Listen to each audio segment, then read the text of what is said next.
The Silk Road begins in Chang'an. To the west lie Persia and Rome, and to the south, India. If you continue eastwards, you eventually come to Korea and Japan. The Silk Road ends in Chang'an as well, the place people came to for silk and for Eastern culture. Already more than 2,000 years ago, Chang'an was a center of exchange between East and West.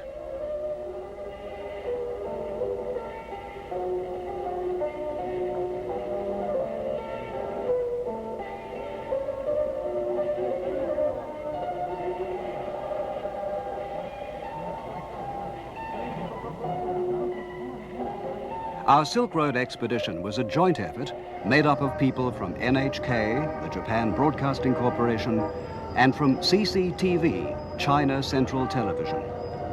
The expedition started from Chang'an, the city which is today called Xi'an. It was the beginning of a journey that would take us across the Yellow River, through the Taklamakan Desert, and towards Pamir. It's the world's last unexplored region, the Silk Road. The bell tower near the center of Xi'an is a sort of symbol of the entire city. This was the center of Chang'an, which was the capital of China during the Han and Tang dynasties, and which flourished as the terminus of the Silk Road. During the Tang dynasty, Chang'an was a splendid city, about 9 kilometers or 5 miles square. It was about twice the size of the present city of Xi'an. The Tang Imperial Palace stood where the bell tower now stands, a very impressive building centered on the Imperial Council Hall. Directly in front of the Council Hall lay a great avenue, 150 meters wide or 500 feet, called Tu Chua Avenue. This was the city's main thoroughfare, and other streets branched at right angles from it, forming square city blocks, like a chessboard. In the eastern part of the city were marvelous buildings, such as the Xingqin Palace of the Emperor Xuanzong. And merchants came to Chang'an from all over the world. Merchants from the east congregated in what was called the Eastern Market, and those from the west in the Western Market. Here, foreign traders could find lodging houses and take part in the city's thriving business. And leading westwards from Chang'an was the Great Silk Road.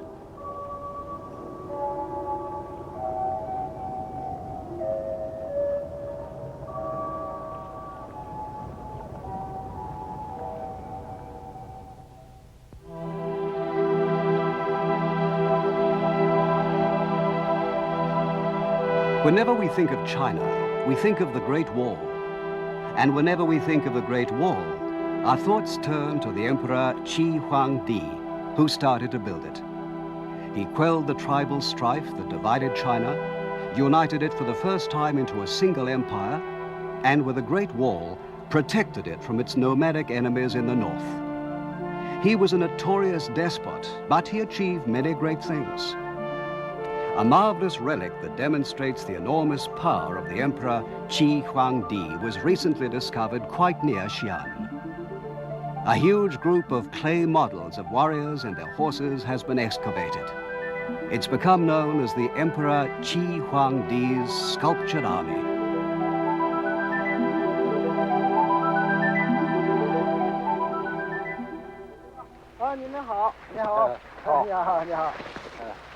Yang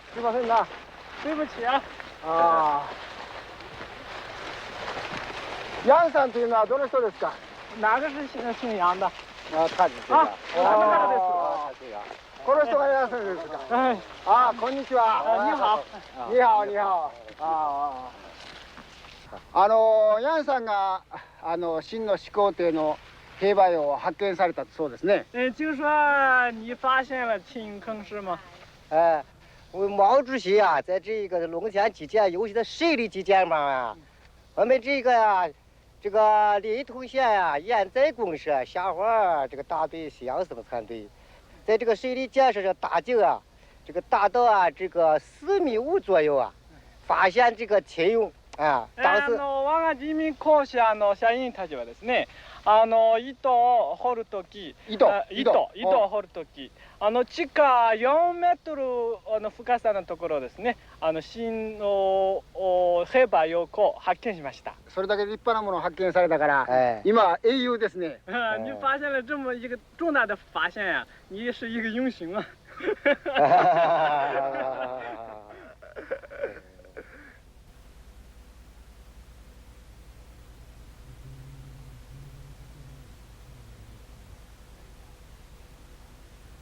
The clay army was discovered after it had been in the ground for 2,200 years. Since it was first unearthed in 1974, no foreigners have been allowed to film it or take any pictures.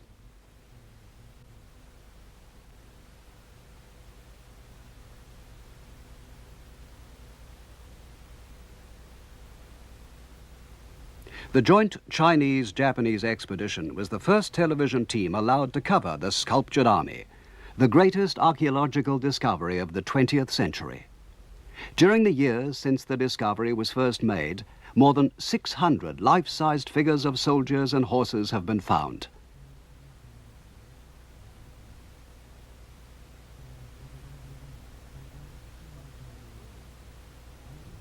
But they have only excavated about 1/10 of the whole area. When they've all been uncovered, it's expected there'll be more than 6,000 figures.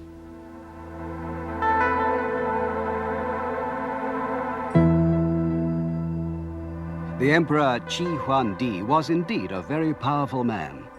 He once said, "I am the Emperor Qin, and my name will be passed down to the second, the third, and even to the 10,000th generation." He even wanted to conquer the world which comes after death.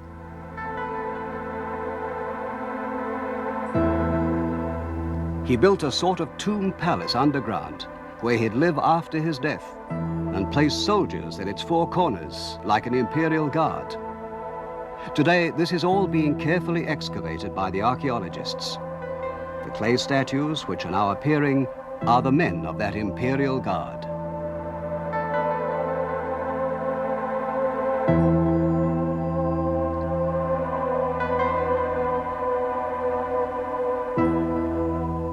In the famous Chinese history book called the Chronicles, the underground palace is described like this.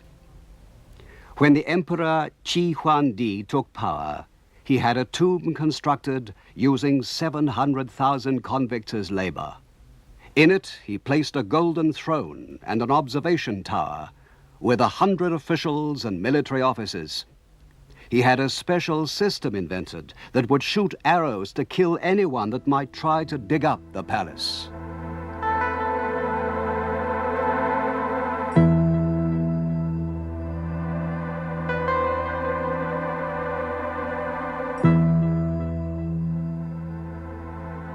But the reign of this great tyrant, who boasted that his name would be passed down for centuries, only lasted for a brief 15 years.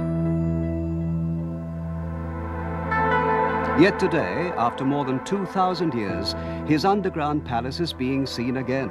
So in a way, his boast is coming true.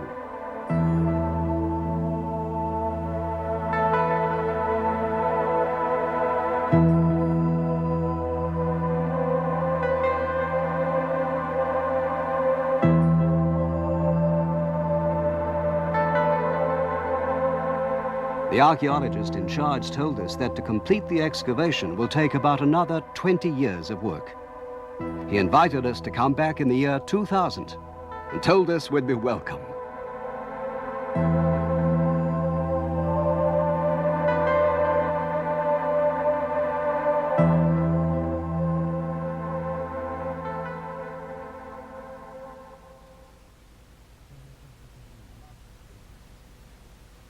About 60 kilometers, or 40 miles west of Xi'an, there's a group of what look like small hills. It's the tombs of emperors of the Han dynasty, which ruled China after the Qin about 2,000 years ago. Government officials, important soldiers, and relatives of the emperor were also buried here. The high mound in the middle, surrounded by the tombs of scholars and generals, is the burial place of the great Han emperor, Wu Di.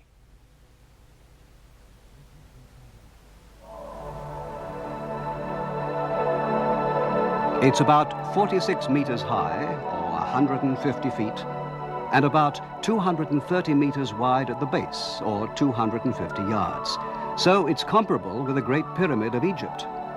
The Emperor Wu was master of China, and to help him conquer the Xiongnu to the north, probably the ancestors of the Huns, he decided he ought to make a military alliance with a country to the west called Yuezhi.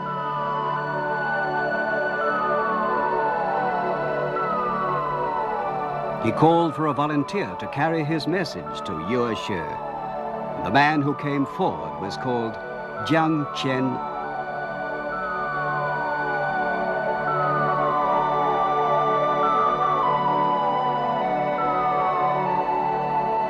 Jiang Qian set out towards the west with a guide called Gan Fu and about 100 companions.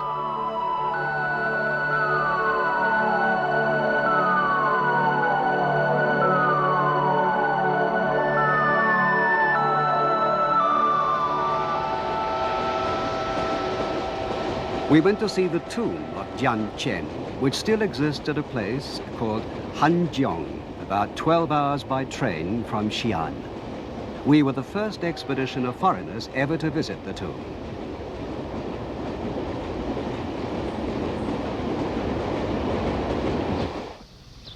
Jiang Qian's mission ended in failure, for the Emperor of Yuezhi had no interest in an alliance with China. Jiang's journey took him 13 years, and he was twice taken prisoner by the Huns. All of his followers were lost, and when he finally returned to Chang'an, he only had Gan Fu with him, and they were both in a miserable state.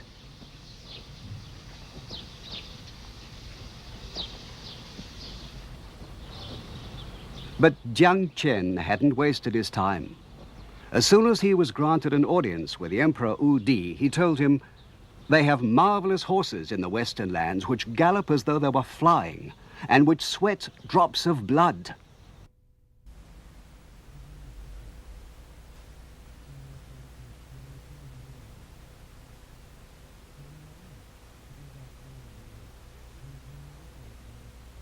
This is the Maoling Museum, near the tomb of the Emperor Wu. Here we saw statues of Huns being trampled underfoot by Chinese on the horses that sweat blood.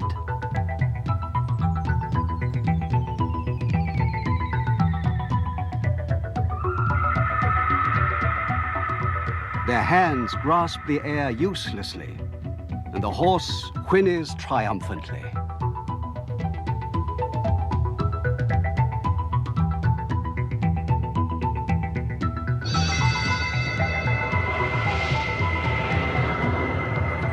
After he had obtained some of the famous Western horses, the Emperor Wu organized a campaign against the Xiongnu. His army was commanded by a young general called Fuo Jiubing. Handling his new cavalry skillfully, young General Fuo fought and won battle after battle with the mounted armies of the Xiongnu. He went on to conquer an area west of the Yellow River called the Hexi Corridor, and returned in triumph to Chang'an with no less than 100,000 prisoners. Fortresses were built in the Hexi Corridor, and a road between Han China and the West was established. Thus, the Silk Road began. For China, the new road had a double importance.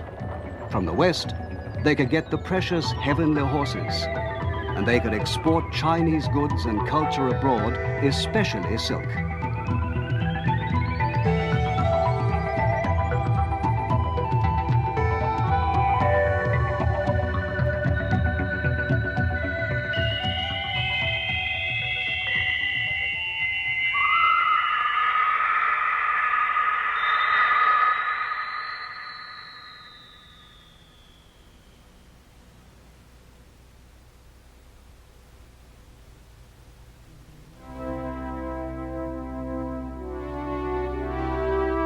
"50 miles west of Xi'an lies the largest tomb in China, perhaps the largest tomb in the world.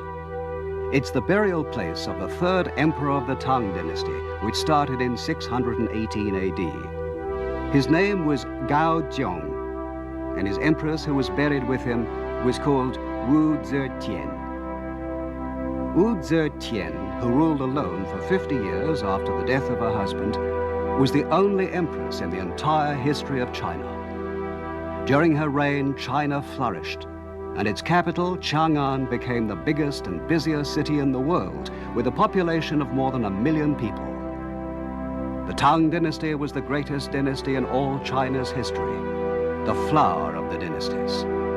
The capital, Chang'an, was a veritable peony blossom, and the empress Wu Zetian was like the queen bee among its petals. This tomb, called Qianling, was built into a mountain 1,048 meters high, or 3,000 feet, and it represents a peak in China's history. Soon they'll start to excavate it properly.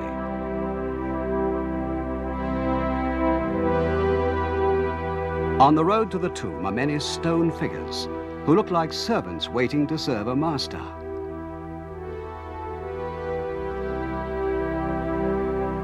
These 10 figures are each 4.5 meters tall, or 15 feet, and they represent well-known military and civilian officials who served the Emperor Gaozong.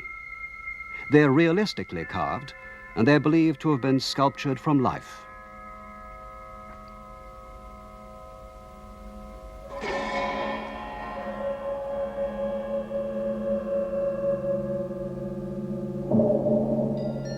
There are also figures of animals, such as lions, standing guard. The winged figures are typical of the style of the Western lands.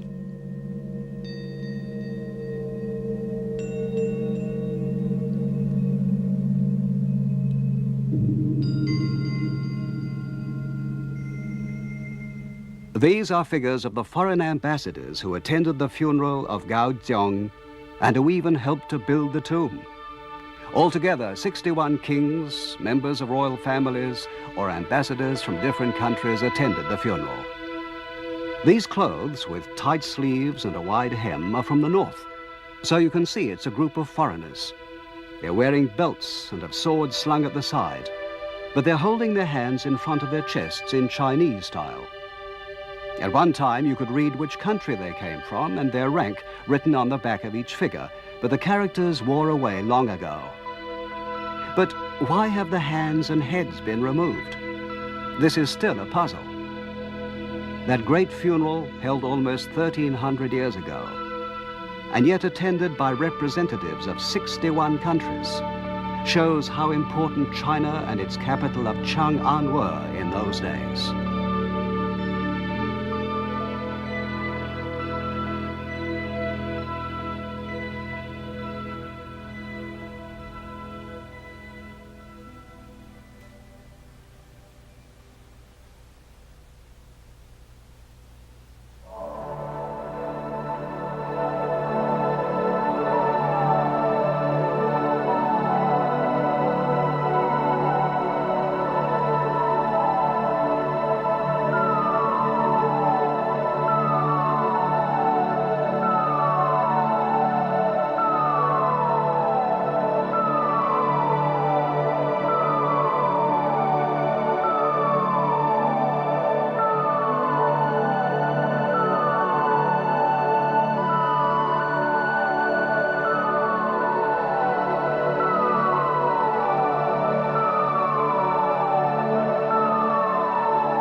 Silk is one of the most important features of Chinese civilization, and its culture is believed to have started more than 3,000 years ago. Several hundred years later, there were already characters in the written language for mulberry, thread, and silk. Silk soon became famous as one of the most marvelous products of China.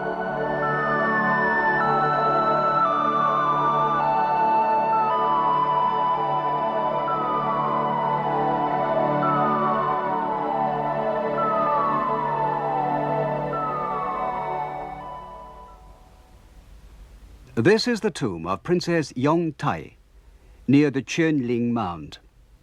As you pass along the underground passage, 90 meters long or 82 yards, you can see pictures of ladies of the Tang court painted on both walls.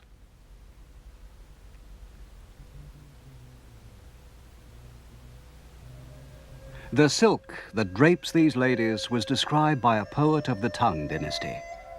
He said, "Silk is a heavenly thing, with threads like geese flying through the autumn sky. Its color is like spring reflected in a lake."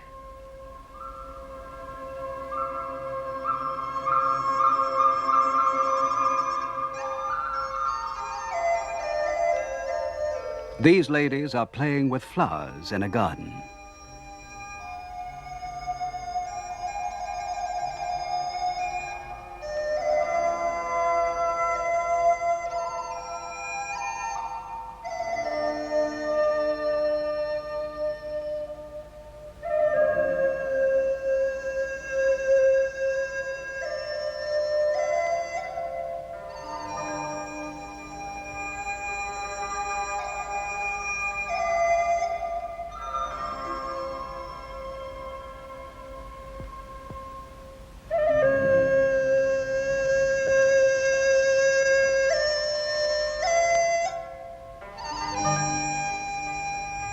Another poet wrote about the mistress of a Tang emperor. Her smile brings 100 charms to her eyes, and her beauty has the fragrance of the 6 shrines.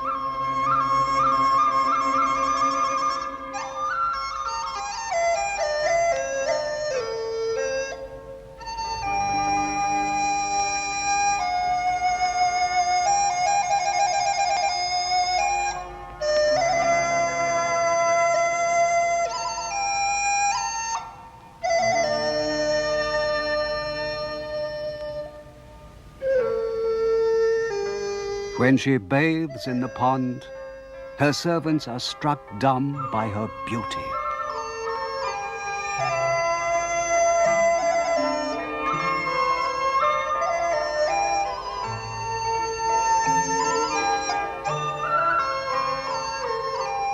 "3,000 lovely maidens serve the emperor, but he has eyes for only her." Adoringly, he says, "In the air, as birds, we'd share one pair of wings. Here below, as trees, our branches intertwine."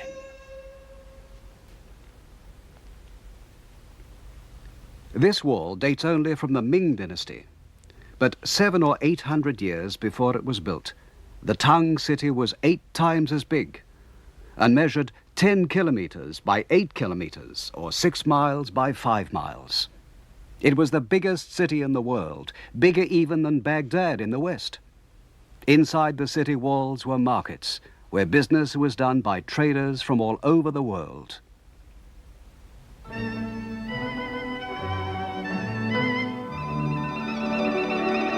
The Western Market was the place where the merchants of the Silk Road gathered to buy and sell.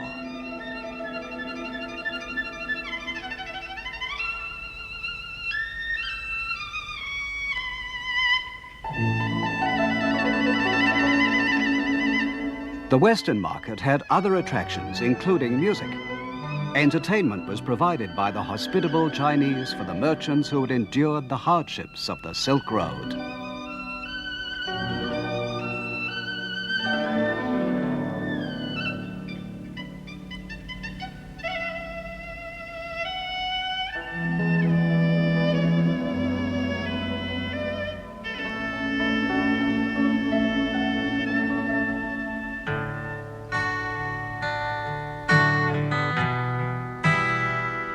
Merchants from Rome, from Persia, and from Central Asia all gathered at the Western Market.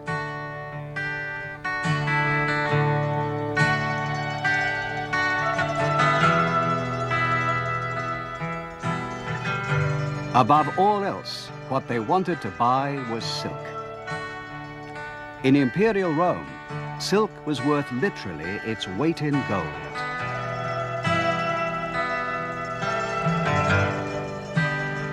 Objects that show how international Chang'an was have often been excavated in Xi'an.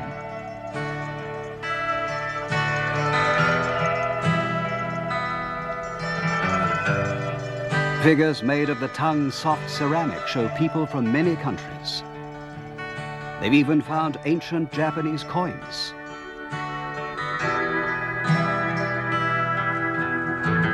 Driving these camels are people from the north with their high boots.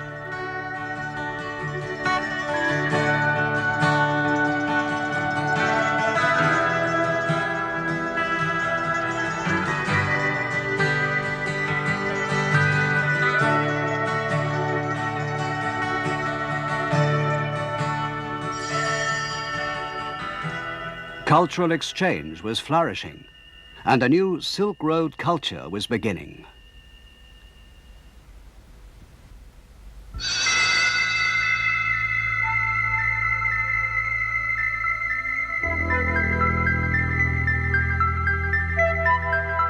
Along the road, in both directions, camels were traveling, carrying civilization to the east and to the west.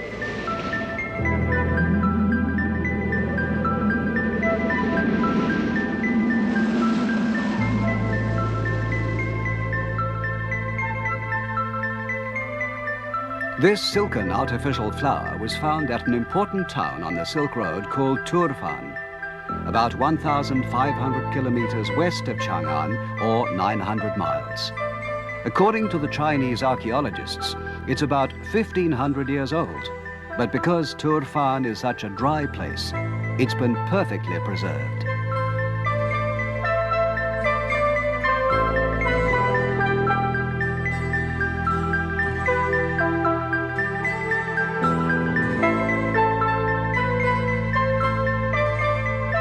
Here, a wolf is attacking a traveler on the Silk Road. The Taklamakan Desert, where this was found, is known as a place where the only milestones are the whitened bones of the dead.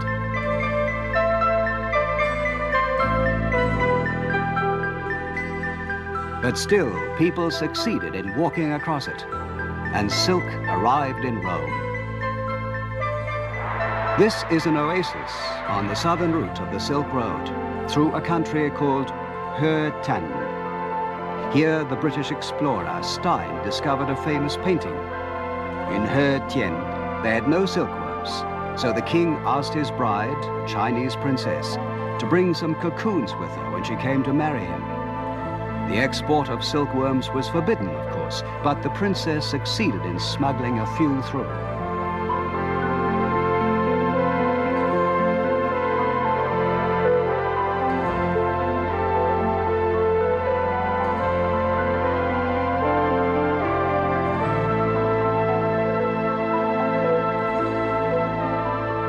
Here you can see one of the princess's ladies-in-waiting pointing to her crown. That's where she hid the cocoons.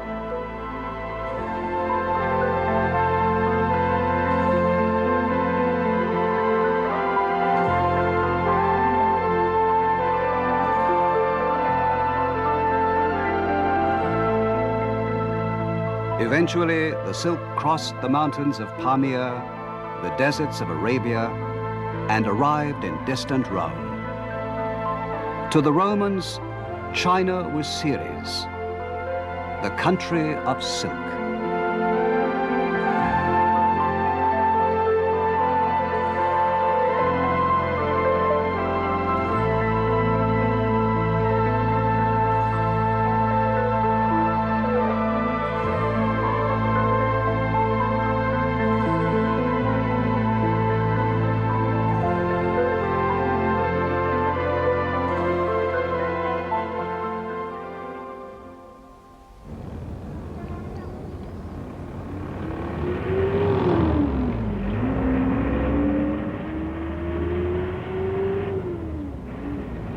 The city of Xi'an is in China's Shaanxi province.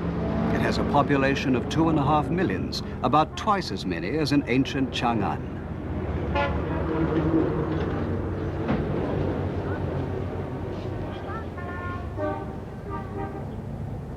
Its name was changed from Chang'an to Xi'an in 1928.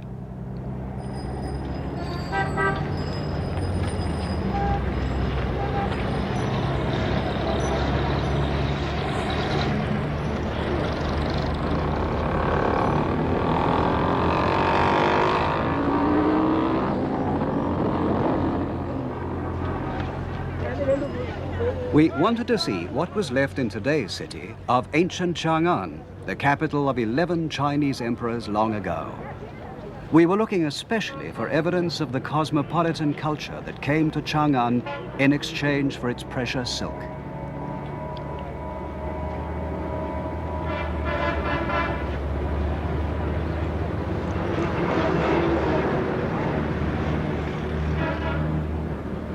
When we visited Xi'an, it was autumn. The city was bustling with celebrations for the 30th anniversary of the founding of modern China.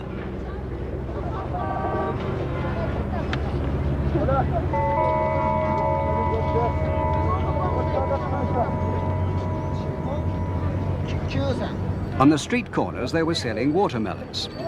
In Chinese and in Japanese too, the characters for watermelon mean Western melon. The watermelon was brought from the west along the Silk Road. It's said that pomegranates too first came here from Persia. Many other fruits and vegetables have the character for Xiongnu in their names, including cucumbers, walnuts, sesame, broad beans, garlic, and carrots. They all tell the story of travel along the Silk Road.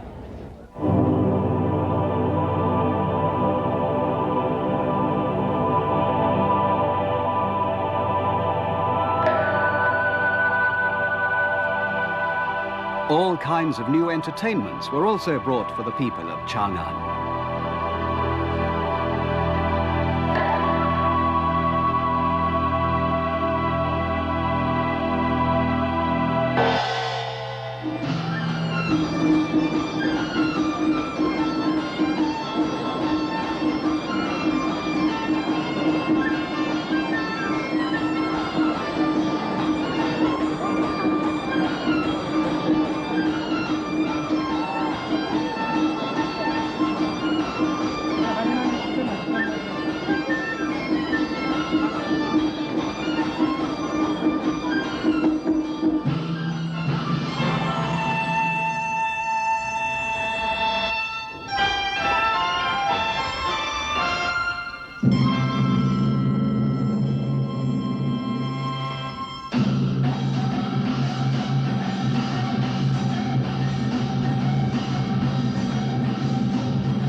Here's a picture of a polo match that was painted in the Tang dynasty.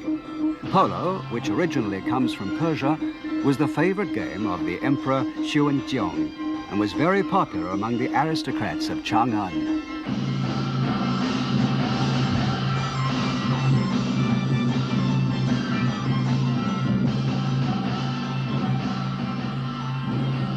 Polo, which came to China from the West more than 1,000 years ago, is still today enjoyed by the young men of Mongolia.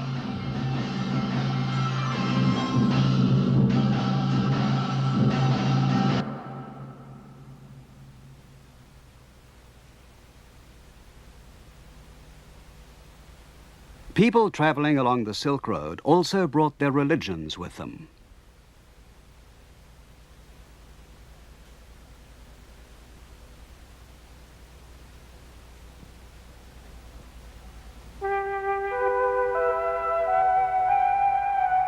The Nestorian sect of Christianity is said to have come to Chang'an in the year 635, and the Chinese called it Jingjiao.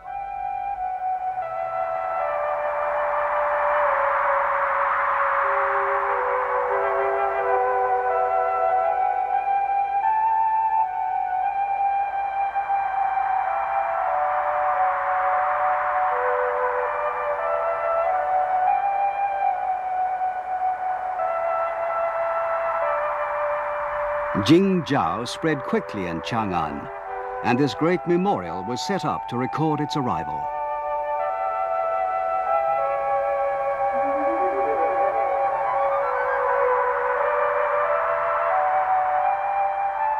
The names of the believers are written both in Chinese characters and in Syrian writing, evidence of how international Chang'an was.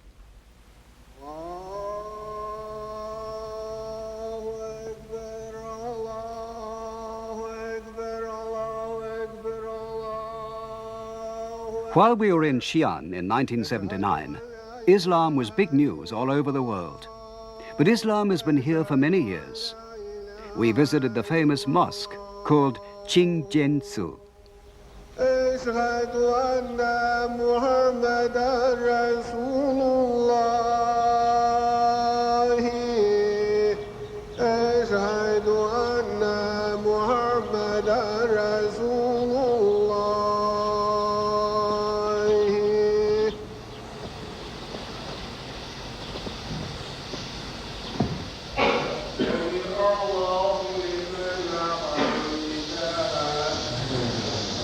We only took pictures from behind, as the Muslims don't like to be photographed praying.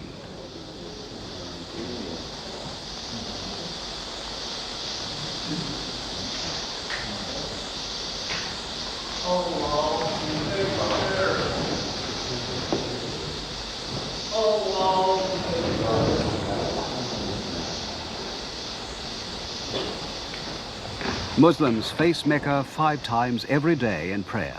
They wash themselves with water every time they pray. Twice a year, Qingjiansu is filled with Muslims attending annual festivals.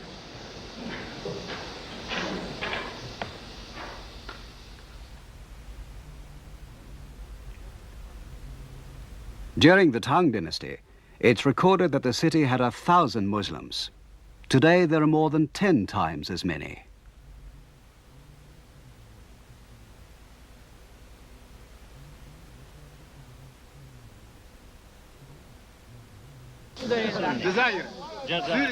Here we are with some new foreign friends from China, Algeria, and Syria.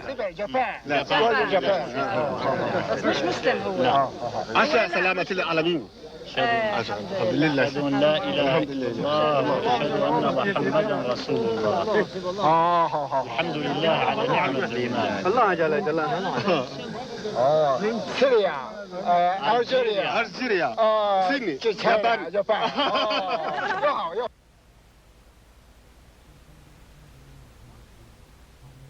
But nothing influenced China as much as another religion that arrived on the Silk Road, Buddhism.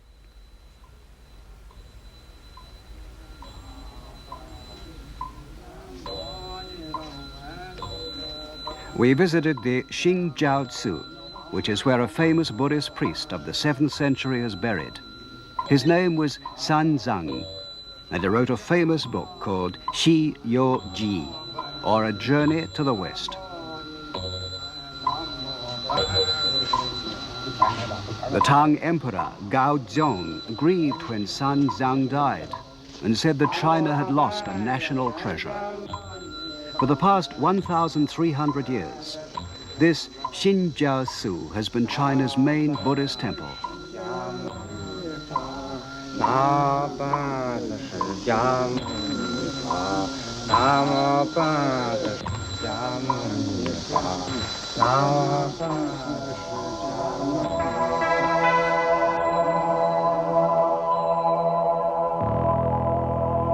His main claim to fame is that he traveled all the way to India. In those days, it must have seemed like the end of the earth, to bring back Buddhist scriptures.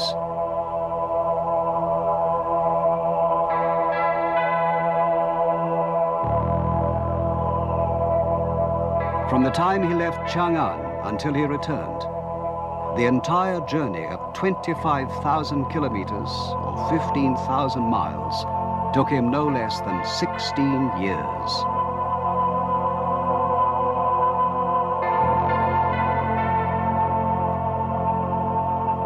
He brought back 657 rolls of Buddhist sutras from India, and it took 24 horses to carry them all. As soon as he'd returned to China, he started the immense job of translating them all into Chinese. The influence Sanzang's journey had on China is incalculable, and what he accomplished, he did as a pioneer on the Silk Road.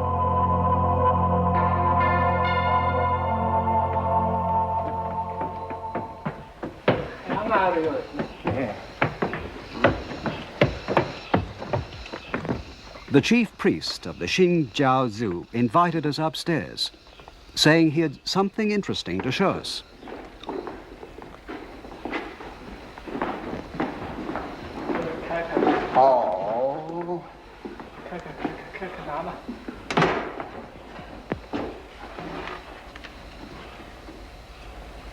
放那里，来来，哦。放那里。 Many Buddhist documents are preserved here, as you would expect. And although there's no proof that these are the actual sutras that Sun Zhang brought back, the head priest handled them with great reverence. これは随分古いもののようですが、一体何でしょうかね。这个东西这么旧了，这什么东西啊？北野经。叫白药経と言います。白药経。白药経。白药経ってのは何ですか。什么叫北野经啊？这是印度的北野树的树叶。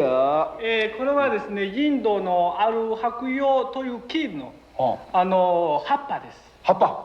はあ、随分古いもののようですが、何書いてあるんですかね。これいつの時代のもんでしょうね。这么旧了，上面写的什么呀？这是不是很古了？就是古了，是唐代玄奘法师由印度出来的梵文。 そうです。これはね、随分古いものです。唐の時代ですね。唐の時代、玄奘法師がお経を取るとき、これをインドから取ってきた言文です。言語です。文語です。違いました。どうもすみません。これそうすると素晴らしい宝。Even in communist China, these items of Buddhist culture brought from the West are protected and preserved.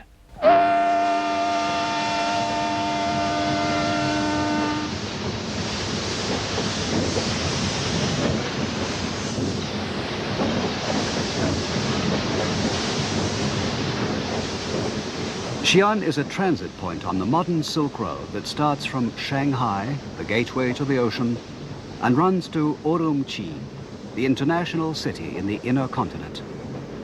The people today who leave from Xi'an travel the distance of about 2,000 kilometers, or 1,300 miles, in 2 days and 2 nights.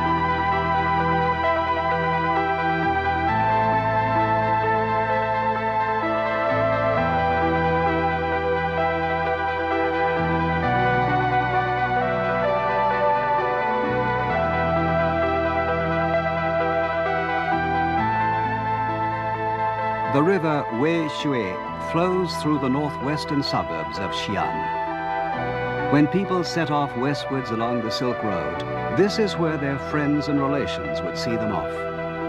They held farewell parties in the inns, many of which lay along the riverbanks. There used to be a custom of breaking off a twig from one of the willow trees that grew along the river and giving it to the departing traveler. They used to bend the twig into a circular shape as a kind of prayer for a safe return. Many great works of Chinese literature have been written about the pain of parting at the beginning of the Silk Road, but none more famous than the words of the Tang poet Wang Wei. The traveler's willow tokens are fresh and green, and I offer you a toast, for you are departing towards the setting sun, and soon you will be a part of the past.